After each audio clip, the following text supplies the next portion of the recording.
Ah, ils sont super bons ceux-là. Ah ouais, parce que là, maintenant, là, ce qu'ils commencent à nous vendre en France, c'est vraiment de la merde. Moi, je préfère bouffer ça. Ah, puis au moins, on change un peu de fournisseur. Voilà. Ah, salut les gens. Allez, petite vidéo rapide là, avant d'aller au boulot. Enfin, avant d'aller au boulot, j'y vais cet après-midi, j'ai le temps, mais là, j'ai deux bouquins à commander, donc faut que j'aille les commander, que je revienne ici, que je prenne mon sac et que je parte au taf. Je travaille d'après-midi cette semaine. Bah bon, on s'en fout, ça, c'est mon problème. Voilà. Ouais, non, parce qu'il y en a qui vont me demander, oui, je bosse. Voilà, je bosse, je suis manutentionnaire en ce moment, dans une usine. Encore, on est au quoi là? On est en février là? Ouais. Mars, avril, mai. Et après, je suis en vacances juin, juillet, août, septembre, on verra. Voilà. Bah ouais. Quand on est capitaliste, qu'on a des bonnes rentes, bah ça nous permet, tu vois, là il fait plus ou moins pourri. Bon là il fait beau, mais il fait, ça caille encore un peu, le climat est pas terrible. Donc moi je pars du principe que quand il fait bien pourri, qu'il y a rien à faire, bah, autant aller à l'usine, on bosse, tu vois. Et après, quand le soleil revient, que les températures remontent, eh ben, on est libre. Voilà, tout simplement. Moi, je préfère faire. Alors, mais ça. En fait, moi, si je veux, je peux m'arrêter début mai et faire mai, juin, juillet, août et septembre à moitié. Mais le truc, c'est que bon, là, chez le client, ça se passe bien. Là, je verrai avec eux parce que il y a déjà pas beaucoup de personnel. Ah ouais, il y a tous ceux qui sont allés à la. Ils sont tous malades. Ah ouais, non mais voilà, en acceptant les picouses il n'y a pas si longtemps, en faisant ça, ils ont signé un pacte avec les démons. Hein. Ça c'est clair. Mais bon, ça c'est leur problème, ils ont le droit. Bon bah maintenant, bah voilà, il y a des heures à faire parce qu'il y en a qui sont malades. Bah moi je fais les heures et puis c'est tout. Voilà. Là je vais aller acheter deux bouquins. Parce que, enfin, je vais commander deux bouquins parce que je suis allé à la banque. J'ai ouvert un PEA. Voilà. En gros, je suis en train d'apprendre à passer actionnaire. Voilà. Alors, je sais, il y en a, ils vont gueuler. Ah, les actionnaires, c'est tous des enculés, machin truc. Oui, bouge pas. On me disait déjà ça quand j'ai quitté le mouvement des Gilets jaunes, quand je suis passé capitaliste, d'accord. J'ai acheté ma première place de parking. On me disait, ouais, gna gna gna gna gna gna. Alors, je l'ai acheté. On a mis un locataire dessus. Ah putain, ça fonctionne. 40 ou 50 euros par mois, je sais plus. Et après, on a acheté une deuxième, puis une troisième, puis une quatrième et une cinquième. Ah, gna gna gna gna gna gna, les capitalistes enculés. Ouais, enfin, en attendant, le capitaliste, il a une rente à 50%. Tu vois. Voilà. Là, j'en suis à 550 euros de rente. D'accord. Voilà, c'est cool. Tu vois, tu comprends. Voilà. Et en gros, alors, déjà de passer cette étape, c'est important parce que, tu vois, là, quand je vais au boulot, là, quand je vais taffer, quand je reçois mon salaire net, eh ben, je garde 95% de mon salaire. C'est pas beau, ça. Tu vois, parce que toutes les assurances qu'on paye, que ce soit pour le véhicule, et les assurances maladie et les trucs qu'on paye tous, eh ben, c'est financé par mes actifs, par mes places de parking. Voilà. Là, je suis allé à la banque pour ouvrir un PEA. Alors là, comment ça s'est passé? Donc, là, ça a duré 2 heures, l'entretien. Parce que ce que je savais pas, c'est que maintenant, pour ouvrir un PEA, ils nous font passer comment on appelle ça? Un QCM. C'est un questionnaire. Il y a trois réponses. Il y a une question, il y a trois réponses possibles ou quatre, peu importe. Moi, je m'attendais pas à ça. Alors, c'était assez marrant parce que bon, il y avait une dame que je connaissais pas. C'est une des directrices qui s'occupe principalement des actionnaires. Et puis il y avait un autre gars que j'avais déjà croisé. Ça doit être un directeur. Et alors ils me font passer ce QCM. Alors je commence à répondre aux questions normales. Et puis il arrive un moment, il y a une question comme ça. Et puis je lis les quatre réponses. Alors je leur dis, bah écoutez, là j'ai un problème. Parce que là, bon, je leur lis la question, donc qui était très claire. Mais par contre, moi la réponse que je voulais donner, elle figurait pas. C'est-à-dire qu'en fait, il y avait quatre réponses possibles. Et moi j'en ai sorti mais une cinquième, mais de ce que moi j'ai l'intention de faire. Et puis, alors là les gars ils se regardaient. Est-ce que ça vous paraît con? Bon, ce qu'on va faire, on va mettre que c'est valide. Et on va passer à la suivante. Et il y a eu au moins 7 questions comme ça. J'avais le choix entre 3 réponses ou 4 réponses.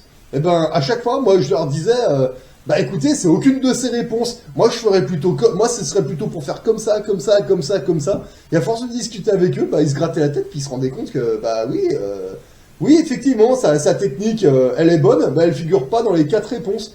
Et à la dernière, je crois que c'était à la 5e ou à la 6e fois que j'aurais fait le coup, ils ont éteint le QCM, ils ont dit bon allez c'est bon, vous êtes validés, voilà. Après j'ai discuté un moment avec eux, J'aurais expliqué un peu mes stratégies, comment j'ai l'intention de gérer ça. Je suis au courant qu'il y a un crash obligataire qui arrive, je suis au courant. C'est pas pour faire tout de suite, c'est juste pour l'ouvrir, le préparer, le charger et après, au bon moment, appuyer sur le bouton. Bon là, ils m'ont dit, allez, c'est bon, il y a le directeur, il est parti. Bon, il y a la nana qui s'est occupée d'ouvrir le machin, voilà, donc ça c'est fait. Elle me dit, putain, c'est la première fois que je vois un gars qui passe le QCM et puis qu'il n'y a aucune des réponses qui lui convient, qu'il en sort une, et puis pourtant, les gars, ils disent, ah ouais. Ouais, je fais partie de ceux qui ne rentrent pas dans les cases. En général, moi, quand on me pose une question, moi, j'aime bien répondre de moi-même parce que j'ai déjà mes stratégies en place, tu vois. Le problème, c'est que mes stratégies que je représentais, bah, elles correspondaient à aucune qui me présentait. Voilà. Et moi, je serais pas surpris que le jour où je vais décider que je vais appuyer sur le bouton, les gens à la banque, ils vont peut-être regarder ce que je vais faire. Ah, pourquoi il se place sur telle entreprise, telle entreprise. Ouais, tu sais quoi, vas-y, on va faire pareil. C'est pas impossible, voilà. Donc voilà comment ça s'est passé, petit QCM, et puis bon, bah validé, hein, malgré... bon, en fait, j'ai même pas fini le QCM, et ils m'ont dit, allez, vas-y, c'est bon. Voilà. Bah ouais, parce qu'en fait, aujourd'hui, quand on veut rentrer là-dedans, les banquiers, ils font pas faire ça à n'importe qui, hein, ça c'est clair et net. Hein. Si vous êtes à découvert le 15 du mois, ils vont vous dire, non, attends, en gros, même pas tes paluches à dents, bon, ce qui est normal, non. Mais par contre, c'est vrai qu'il vaut mieux avoir une bonne gestion économique, être capitaliste, avoir des bonnes rentes, et après, vraiment, d'être actionnaire, c'est vraiment le dernier truc à apprendre. Voilà, donc là, moi, j'ai juste préparé ça. Là, j'ai encore 2 bouquins à lire, et puis, je sais pas, je commencerai peut-être cet été, ou mois de septembre, j'en sais rien, mais pour l'instant, je suis prêt, voilà. Je commence à mettre mes paluches dedans, j'apprends tranquille, et bon, pour l'instant, ça se passe bien, pour l'instant, j'ai encore rien fait de ce côté-là. Je suis juste prêt. Voilà, mais bon, ça donne une petite idée. Et c'est là qu'on commence à se rendre compte que, oh putain, comment on s'est fait niquer, quoi. Moi, je repense à toutes ces années, là. Putain, ces enculés de boomers, ils auraient pu nous expliquer ça, mais non. C'est terminé, l'esclavage. La mise en esclavage des boomers, c'est terminé. On n'est plus les esclaves des boomers. C'est fini, ils commencent à le ressentir.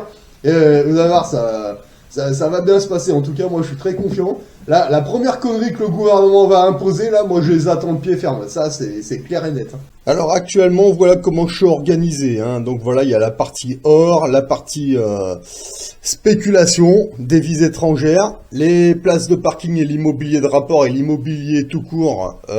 Bon, ça, c'est bon, ça prend de la valeur et ça rapporte. C'est très bien.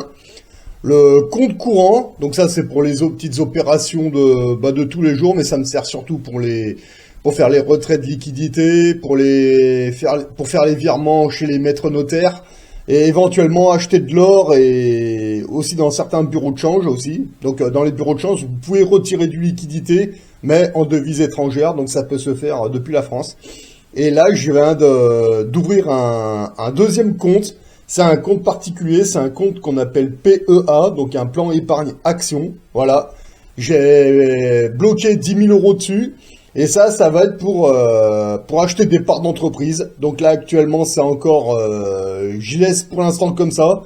J'ai encore 2 bouquins à commander et à lire, et on verra ça quand le crash obligataire arrivera. Une fois que le crash sera passé, là, je regarderai, je surveille ce que Warren Buffett est en train de faire. Tant que les gros actionnaires gardent leur position, moi je ne bouge pas, je continue de me former, puis on verra le moment venu. Mais pour l'instant, c'est juste bloqué, c'est comme ça, et je continue de me former, et on verra le moment venu. Alors à savoir que les places de parking, quand il y a des locataires dessus, ça peut... les premières, elles vont vous financer l'assurance du véhicule, l'assurance maladie, la flotte...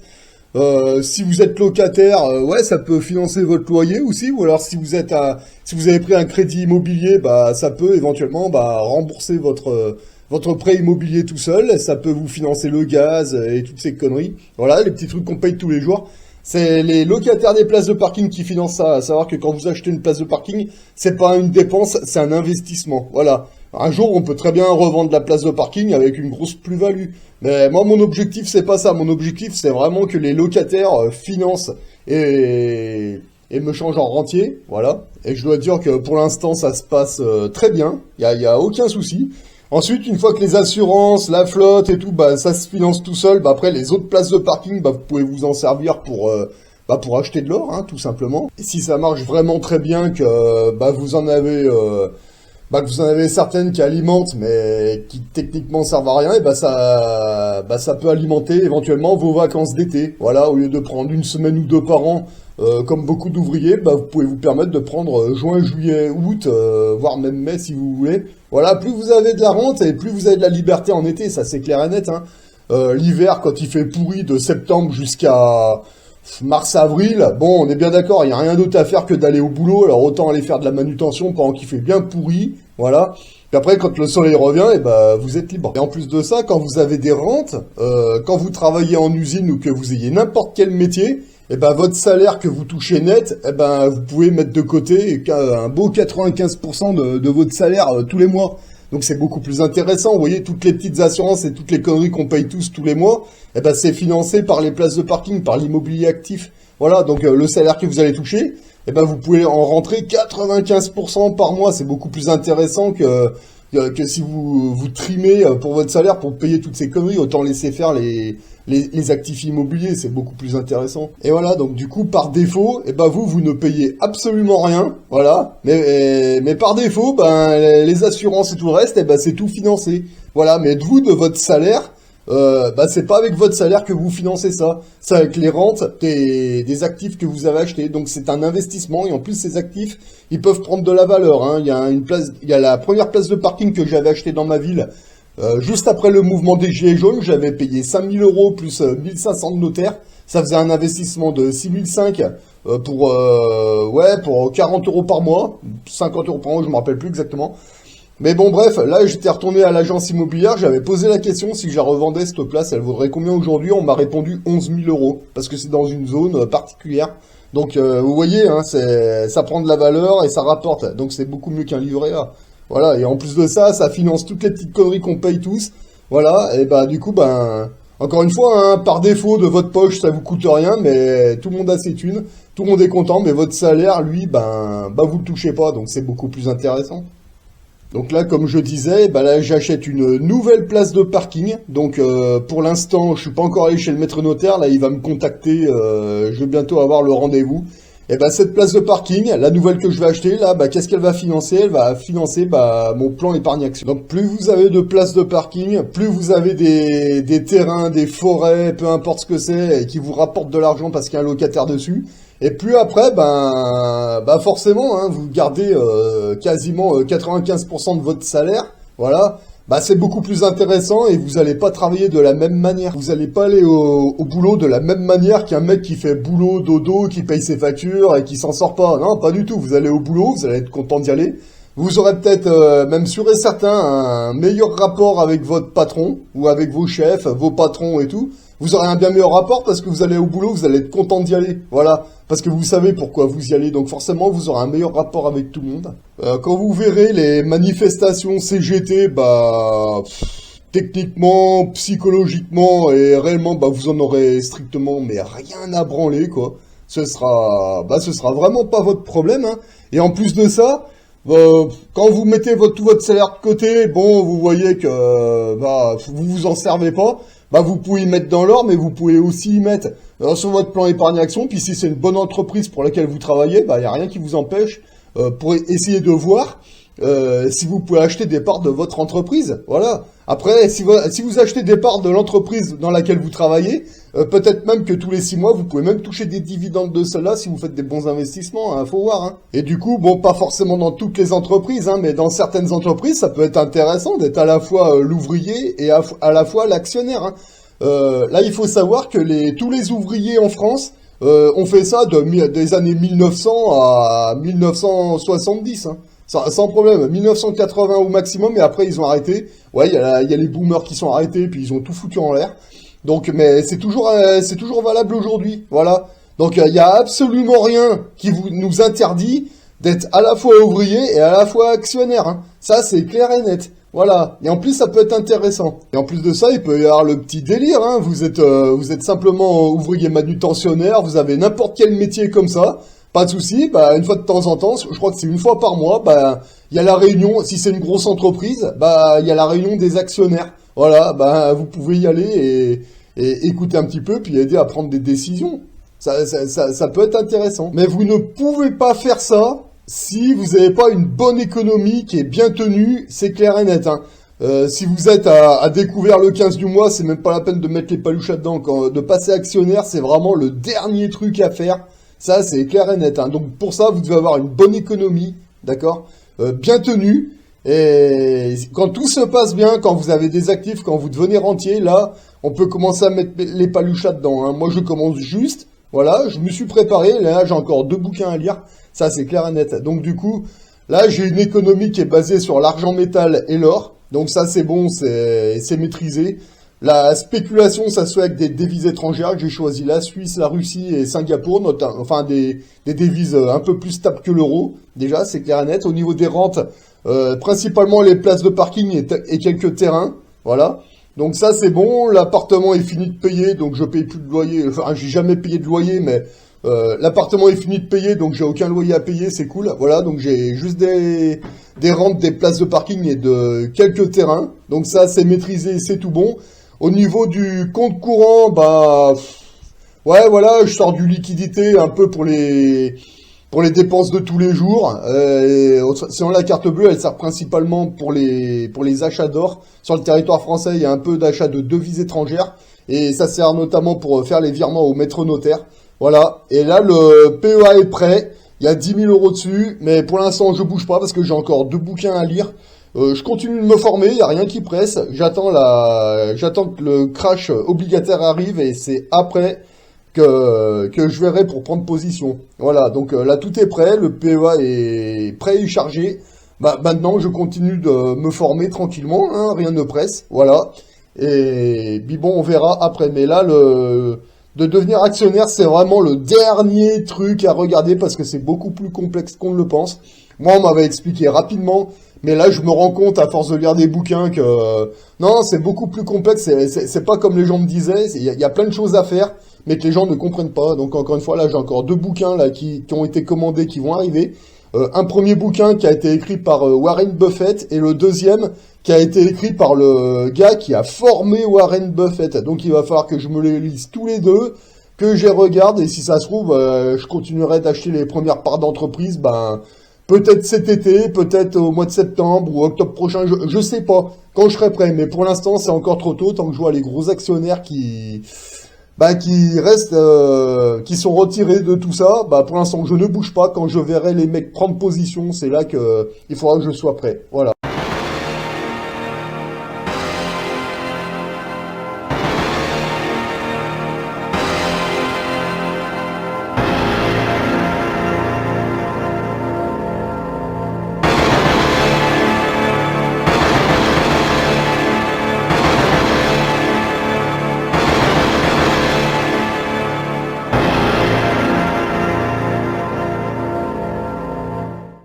Bonjour. Allez, je prends le Picsou Magazine et puis je vous prends une recharge pour les téléphones portables, s'il vous plaît.